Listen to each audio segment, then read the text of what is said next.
Hello, good morning all of you. मैं आजम sir, आप सबका स्वागत है हमारे यूट्यूब चैनल मैथ्स वाला में। आज मैंने आप सबके लिए लेकर आया हूँ क्लास 10 का एक न्यू टॉपिक, जिसका नाम है द्विघात समीकरण, जिसको इंग्लिश में कहते हैं क्वाड्रेटिक इक्वेशन, जो बहुत ही इंपॉर्टेंट है। इससे क्वेश्चन भर भर के क्लास 10 में एग्जाम में पूछा जाता है। इसमें कैसे किस टाइप का क्वेश्चन आते हैं मैंने बारी बारी से बताऊंगा आपका। आज मैंने सबसे पहले जानने की कोशिश करेंगे कि द्विघात समीकरण होता क्या है, उसके बाद फिर मैंने क्वेश्चन पे आऊंगा। तो चलिए बिना देरी के स्टार्ट करते हैं।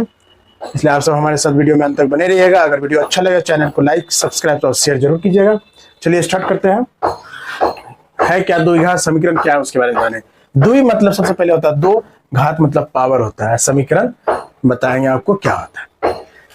एक ऐसा समीकरण जिसमें कहता है कि एक ऐसा समीकरण जिसमें चर, हमने पढ़ाया है आपको चर और अचर। चर किसको कहता है? जिसका मान बदलते रहता है आवश्यकता के अनुसार, और अचर जिसका मान नहीं बदलता। अधिकतम जो होगा, मैक्सिमम घात जो होगी इसकी कितना होगी? 2 होगी। तथा उसका गुणांक जो होता है चर के साथ जो गुना रहता है, गुणांक मतलब चर जिसकी घात 2, मतलब किसका गुणांक की बात कर रहा है?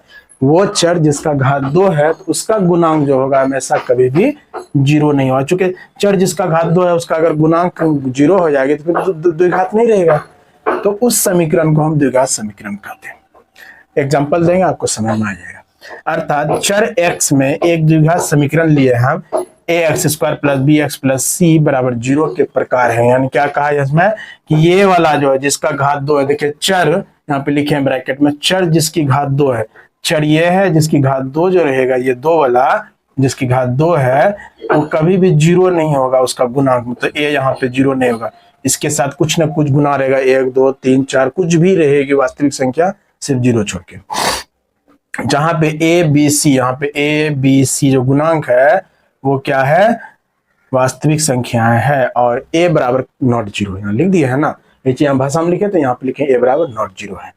जहां पर a क्या है, देखिए यहाँ a हमेशा पूछेगा, एग्जाम में आ जाएगा a क्या है। तो a हमेशा क्या होता है? x² का गुणांक, यानी कोफिशिएंट ऑफ x²। ये x² का गुणांक a है, b किसका गुणांक है? तो x का है। और c यहाँ पे क्या है? कोई अचर है। अचर मतलब बोलते हैं कांस्टेंट टर्म, जिसका मान नहीं बदलता है, वो फिक्स रहता है। एग्जांपल आते हैं, समझते हैं। एग्जांपल देते हैं हम, 2-4 वो समझ में आ जाए। एग्जांपल जैसे हम ले लिए 2x² + 4x - 1 बराबर 0। अब देखिए यहाँ पे हम क्या बोले? द्विघात उसको कहते हैं इसमें किसी में से चर जो यहाँ पे क्या है? x है, यहाँ भी x, दोनों जगह x के चर के रूप में लिखे हैं। यहाँ पे x पे पावर 1 है, यहाँ 2 है, तो 2 पावर मैक्सिमम होना चाहिए किसी भी जगह पे, कोई भी पोजीशन हो सकता है, तो उसको करते हैं द्विघात। जैसे यहाँ पे हम लिख लेंगे x + 2x² + √2। ये क्या द्विघात नहीं हुआ था? है। ये नहीं बोलेगा आपके पहले x² बोले हैं तो पहले x² पहले लिखेंगे, ऐसा कोई जरूर। आप किसी भी जगह पोजीशन पे लिख सकते हैं, लेकिन उस टर्म में, उस पूरे इक्वेशन में हमें क्या होना चाहिए? x² रहना चाहिए कहीं भी, किसी भी जगह पे। दूसरा लिखेंगे हम 2x² + x बराबर 0। ये भी मेरा द्विघात हुआ। चौथा हम एग्जांपल दे देंगे हम 1/2 x + √2 + 3x² बराबर 0। ये भी मेरा द्विघात हो गया। यहाँ पे क्या हुआ मेरा? x² यहाँ पे। और लिखना है, और एग्जांपल देते हैं हम 1/2 + √3 - x²। ये भी मेरा द्विघात हुआ, यानी किसी भी जगह पे x² यहाँ पे होना चाहिए। फिर लिखेंगे हम 1/2 x² + √3x - 1/2। ये भी मेरा हुआ, क्या हुआ? द्विघात समीकरण। इस प्रकार से हम बहुत सारे लिख सकते हैं। ये सभी मेरा क्या हुआ? द्विघात समीकरण का एग्जांपल है। चलिए इसके आगे आगे देखते हैं। कुछ नोट्स है द्विघात समीकरण के बारे में। देखिए ये कितना अच्छा बात कर रहा है यहाँ पे कि द्विघात समीकरण ax² + bx + c बराबर 0 के, अभी जस्ट लिखा है कि मूल जो होता है हमेशा कही जाती है कि द्विघात समीकरण का मूल निकालें। तो मूल रूट और द्विघात बहुपद ax² + bx + c के शून्यक एक ही होते हैं। कहने का मतलब ये है, जो बहुपद है उसी को हम समीकरण बोलते हैं। सिर्फ डिफरेंस कहाँ है आप बहुपद समीकरण में समझिए। बहुपद ax² + bx + c होती है, इसमें जब बराबर 0 कर देते हैं तो उसको हम समीकरण बोलने लगते हैं, बस इतना सही है। लेकिन शून्यक जो इसका निकलेगा और मूल जो होता है दोनों एक ही होता है, दोनों में कोई फर्क नहीं। सिर्फ बहुपद के लिए शून्यक बोला जाता है, समीकरण के लिए मूल बोला जाता है, बस यही फर्क है। अगर कभी कोई पूछे आप अच्छे से बता सकते हैं ये बात। कहता है यदि x square plus b x plus c बराबर 0 का एक मूल यानी कि एक रूट जो हमें प्राप्त हुआ है, अगर x इक्वल टू अल्फा, तो हम x के जगह पे जब अल्फा रख देंगे इस x के जगह पे, तो पक्का 0 मान आएगा। कहने मतलब a alpha square plus b alpha plus c बराबर 0 होगा। एग्जाम्पल सपोज आप देख लीजिए, जैसे आप देख लीजिए क्या देखना है हमको कि x square plus 2x plus 4 बराबर 0। इसका हम मान लेते हैं सपोज मूल जो है, इसका मूल हम सपोज मानते हैं कि अल्फा इक्वल टू -2 है। तब आप देखिए, तब जैसे ही x के जगह पे यानी कि अल्फा मूल निकला है, x के जगह पे अल्फा है, यानी मूल क्या है, x बराबर अल्फा बराबर 2 मूल आया है। यानी हम इसको लिख सकते थे ये x है, यानी x बराबर अल्फा बराबर 2 आया है। तो जैसे हम इसको x के जगह पे -2 रखेंगे, ये 0 आ जाएगा। देख लीजिए x के जगह पे तो -2 का स्क्वायर प्लस 2 -2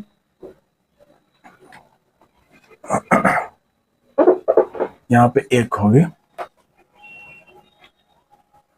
अल्फा यहाँ पे x बराबर -1 रूट मान लेते हैं, x बराबर -1 प्लस कितना है 1 बराबर, आप देखिए -1 का स्क्वायर, यहाँ पे अल्फा हम रूट माने हैं -1 है सपोज, तो x -1 का स्क्वायर 1, फिर यहाँ पे -2 प्लस 1 दोनों जोड़ेंगे 0।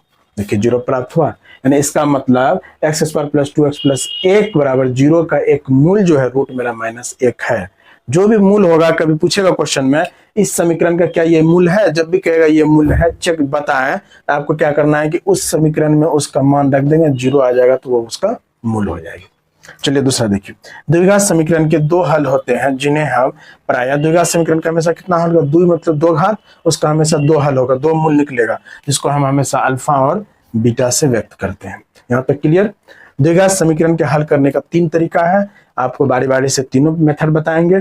पहला मेथड है गुणनखंड विधि, जो हम बचपन से, कहने का मतलब है 7 क्लास 6 क्लास से स्टार्ट कर देते हैं गुणनखंड करने, गुणनखंड विधि जिसको फैक्टराइजेशन मेथड करते हैं।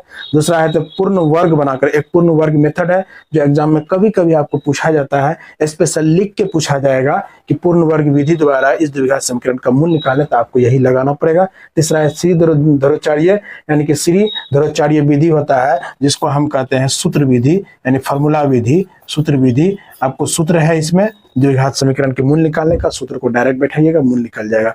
अगर आपको इस तीनों में कोई मेथड कह दिया कि इसी मेथड से हल करें, तो आपको वो मेथड लगाना पड़ेगा। अगर आपको मेथड नहीं कहा है, आपको सीधा कहेगा इस द्विघात समीकरण का मूल निकालें, आप तीनों में कोई भी मेथड लगा सकते हैं। और आई थिंक सबसे आसान मेथड है गुणनखंड विधि या तो फिर फार्मूला विधि। डायरेक्ट सूत्र पे बैठाइएगा, आंसर आ जाएगा आपको। आई थिंक आपको समझ में आएगा। इसके आगे इसको क्लीन करके फिर बताते हैं। चलिए अब आगे है पहला विधि जो बताया था हम, गुणनखंड विधि, वो क्या है, कैसे निकाला जाता है, उसके बारे में जाने। देखिए गुणनखंड विधि में कहता है कि सबसे पहले द्विघात समीकरण जो है मेरा ax square plus b x plus c बराबर 0 के रूप में लाए। सबसे पहले हो सकता है कभी आपका उस समय इसमें इस प्रकार से नहीं होगा, एडजस्ट क्या हुआ, अरेंज क्या हुआ, तो उसको सबसे पहले अरेंज करेंगे हम, किसमें, x square plus b x plus c के रूप में। फिर कहता मध्य पद, यहाँ पे मध्य पद क्या है, इसमें बीच वाला पद मतलब बी एक्स को इस प्रकार जोड़ना या घटाना है कि जोड़ने के बाद वो बी एक्स मतलब है कि वही पद आ जाए, और गुना करने के बाद प्रथम, गुना करने के बाद यहाँ पे देखिए आप, गुना करने के बाद वो प्रथम और तृतीय पद के गुणनफल, मतलब प्रथम पद क्या है, एक्स स्क्वायर गुना सी एक्स के बराबर। कहने मतलब यह है कि बी एक्स को आपको इस प्रकार जोड़ना घटाना है, किसको, ये बी एक्स को, बीच वाले पद को, जोड़ घटाव करने के बाद यही बी एक्स आ जाए, और गुना करने के बाद पहला पद और तीसरा पद के बराबर हो जाए। यहाँ पे जो लिखे हैं आप ध्यान से देखिए, यहाँ पे एक क्वेश्चन बनाएंगे, क्लियर हो जाएगा। प्रत्येक गुणनखंड को शून्य के बराबर लेकर 2 सरल एक घात वाला समीकरण मिले। जब आप उसको करेंगे शून्य के बराबर, हल करेंगे है शून्य के बराबर, तो 2 हमको सरल एक घात वाला समीकरण प्राप्त होगा, और अंत में वो 2 एक घात वाले जो समीकरण प्राप्त होगा 2 गो, उसको क्या करेंगे हम 0 के बराबर करेंगे, उसको हल कर देंगे, आंसर आ जाएगा। कैसे करेंगे आप देखिए सॉरी, सॉल्यूशन में देखिए क्या करेंगे, 7x स्क्वायर प्लस, आप देखिए यहाँ पे क्या है मेरे पास, 3x को इस प्रकार जोड़ना घटाना है कि 3x आ जाए गुना करने के बाद पहला और तीसरा बराबर। तो पहला और तीसरा क्या है 7 गुना 4, तो इसको कर लीजिए आप गुना। 7 गुना 4 जैसे करेंगे तो 7x² गुना -4 तो हो जाएगा -28x²। x² को आप रहने दीजिए, -28 को आपको एलसीएम लेना है, 28 को माइनस और x² को आप ध्यान में रखिएगा सिर्फ। इसको क्या करेंगे हम 2 से करेंगे तो 14, फिर 2 से करेंगे तो क्या होगा 7। अब इसको देखिए आप एडजस्ट कीजिए, हम कर सकते हैं एडजस्ट 7x - 4x - 4 बराबर 0। अब देखिए जोड़ने के बाद 7x - 4x जोड़ेंगे 3x हुआ, और गुना करने के बाद 7 गुना -4 क्या होता है -28, x गुना x² तो -28x² आया ना, -28। ये दोनों पहला और तीसरा के गुणनफल के बराबर। ये आपको थोड़ा सा करना है, समझना है। अब देखिए आपको क्या करना है यहाँ पे कि 7 जो कॉमन आएगा दो पार्ट में इसको लेना है। ये दोनों पार्ट में 7 कॉमन है, x तो बचा यहाँ पे क्या है x + 1, और यहाँ पे देखिए क्या कॉमन ले लेते हैं 4 -4 कॉमन ले लेते हैं, x + 1 बराबर 0। -4 कॉमन लिए तो यहाँ क्या बचा x बचा इसमें, और इसमें क्या 1। यानी ये भी ध्यान रखना है कि अंदर वाला x + 1 और x + 1 दोनों बराबर होना चाहिए, सेम होना चाहिए। अब आप देखिए 7x - 4 को एक जगह कर दिए और x + 1 को एक जगह कर दिए, यानी x + 1 को कॉमन ले लिया, तो ये मेरा इस प्रकार। अब देखिए एक घात वाला आया ना, ये 3 नंबर पे देखिए आपको शून्य के बराबर करने के बाद लाएंगे 2 सरल एक घात वाला प्राप्त होगा समीकरण, एक घात वाला हुआ। अब इसको हम 0 के बराबर करके हल कर लेंगे, यानी कि 7x - 4 बराबर 0, क्या हो जाएगा 7x यहाँ पे x + 1 बराबर 0। दो को समीकरण आया। अब देखिए यहाँ पे 7x इसको ये साइड लाएंगे 4 आएगा, इसलिए x बराबर हो गया मेरा 4/7। एक ये निकल गया, दूसरा देखिए ये आ गया x बराबर, इधर लाएंगे -1, इसलिए हम कह सकते हैं कि मूल बराबर जो मेरा आया वो आया -1 और क्या आया 4/7। ये मेरा मूल आया, यही मेरा इसका आंसर था। फिर इसके आगे देखते हैं, क्लीन करके बताते हैं। चलिए अब एक्सरसाइज 4.1 का क्वेश्चन है, कुछ क्वेश्चन बना लेते हैं। इधर जांच करेंगे क्या निम्न द्विघात समीकरण है। जो ये दिया हुआ है कह रहा है कि क्या ये द्विघात समीकरण है, देख लेते हैं, जांच करते हैं। द्विघात समीकरण क्या होती है x² + bx + c बराबर 0। देखते हैं उस फॉर्म में है कि नहीं। देखिए यहाँ पे ध्यान से x + 1 का होल स्क्वायर बराबर 2 × x - 3 है। ये क्या है a + b का होल स्क्वायर हम क्या जानते हैं, a² मतलब x² + 2ab + 1² बराबर। यहाँ पे देखिए इसको गुना करेंगे बारी बारी से, एक बार 2 को x से करेंगे तो क्या होगा 2x माइनस रहेगा -6। अब देखिए यहाँ पे x², अब यहाँ पे क्या है 2x है और यहाँ पे 2x, दोनों कैंसिल हो जाएगा। अब यहाँ पे क्या बचा +1 और ये इधर आ जाएगी तो क्या हो जाएगा ये भी +6 बराबर 0। यानी हम इसको लिख सकते हैं x² + x वाला पद नहीं है तो लिख सकते हैं 0 गुना x, कोई फर्क नहीं पड़ेगा, बराबर 7 +7। हम कह सकते हैं यह ax² + bx + c बराबर 0 के क्या है रूप में है है ना, 0 के रूप में ax² + bx + c बराबर 0 के रूप में ये है। अतः यह इसलिए दिए गए समीकरण एक क्या है द्विघात समीकरण। आई थिंक कोई दिक्कत नहीं होना चाहिए। फिर अगला आते हैं, यहाँ पे देखिए इसको भी हम सॉल्यूशन करेंगे। क्या करेंगे इसको हम x² - 2x बराबर x² - 2x बराबर। अब इसको देखिए -2 से इसको बारी बारी से गुना करेंगे तो -2 गुना 3 क्या हो जाए -6, माइनस गुना माइनस प्लस 2x। अब देखिए आप ध्यान से x² माइनस यहाँ क्या है 2x और ये इधर आ जाएगा तो ये भी क्या हो जाएगा -2x और इसको भी बनाएंगे तो +6 बराबर 0। देखिए -2 ये था, इसको जो इधर प्लस तो बराबर की ये साइड लाते हैं माइनस होती है और ये माइनस तो इधर आए +1। एक लाइन और लिख दीजिए ना x² - 4x + 6 बराबर 0 लिखेंगे। यह ax² + bx + c बराबर 0 के रूप में है। नहीं 0 के रूप में बोल रहे कैसे लिख दिया सर, ax² है ना यहाँ पे, यहाँ a की जगह पे 1 है, यहाँ पे bx है ना, b के जगह पे -4 है, c यहाँ अचर 6 है लिखेंगे। इसलिए दिए गए समीकरण एक क्या है, द्विघात समीकरण है। दिए गए समीकरण क्या है, एक द्विघात समीकरण है। यहां तक अगला क्वेश्चन लिखते हैं, इसको क्लीन करके ही। चलिए अगला क्वेश्चन है 3 number. x - 2 × x + 1 = x - 1 × x + 3 कहता है इसको दिखाएं क्या यह द्विघात समीकरण है। चलिए सॉल्यूशन करते हैं। कुछ नहीं, इसको बारी बारी से गुना करते हैं। x को पहले ये दोनों से, फिर -2 को। x से जब दोनों से गुना करेंगे तो x गुना x क्या हो जाएगा, x² प्लस x गुना 1x, फिर यहाँ माइनस है तो माइनस गुना -2 गुना x क्या हो जाएगा, -2x, फिर -2 गुना 1 क्या हो जाएगा, -2 बराबर। उसी तरह यहाँ पे x², फिर इसको 3 से करेंगे तो 3x, फिर -1 गुना x -x, फिर -3 बराबर यहाँ पे है। अगला देखिए यहाँ पे x², यहाँ पे x² दोनों कैंसिल हो जाएगा चूंकि बराबर में है, प्लस में दोनों है।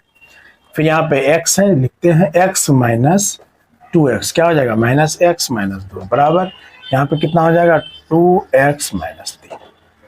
एक जगह लाइए -x और यह -2x, -x -2x -2 और इधर लाएगा तो +3 बराबर 0।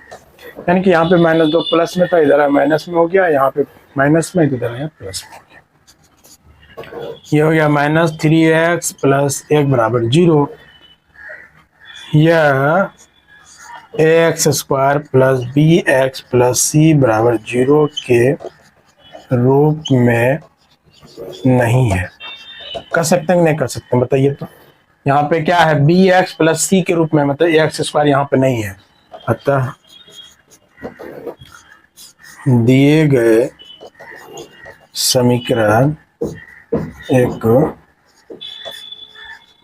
द्विघात समीकरण क्या बोलेंगे, नहीं नहीं है द्विघात नहीं है। फिर आइए दूसरा नंबर देखते हैं।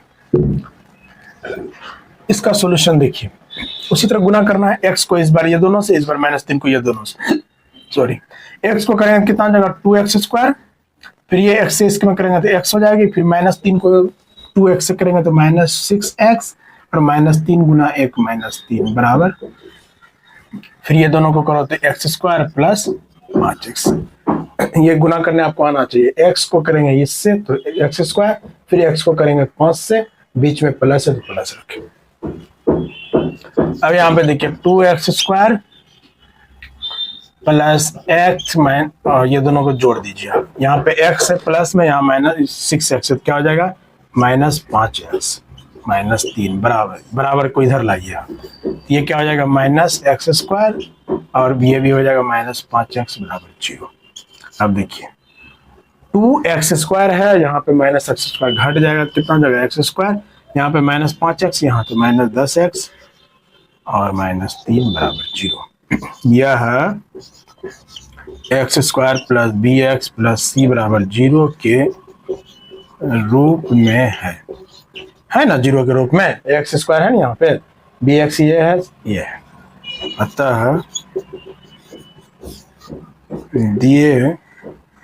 अतः दिए गए समीकरण एक कैसा समीकरण है, द्विघात समीकरण है। यहीं तक आज का क्लास खत्म करते हैं। आपको आई थिंक समझ में आया होगा द्विघात समीकरण कैसे होता है, क्या होता है, पहचानने का तरीका बताएं। फिर आगे जो नेक्स्ट है कल की क्लास में बताएंगे। Thank you.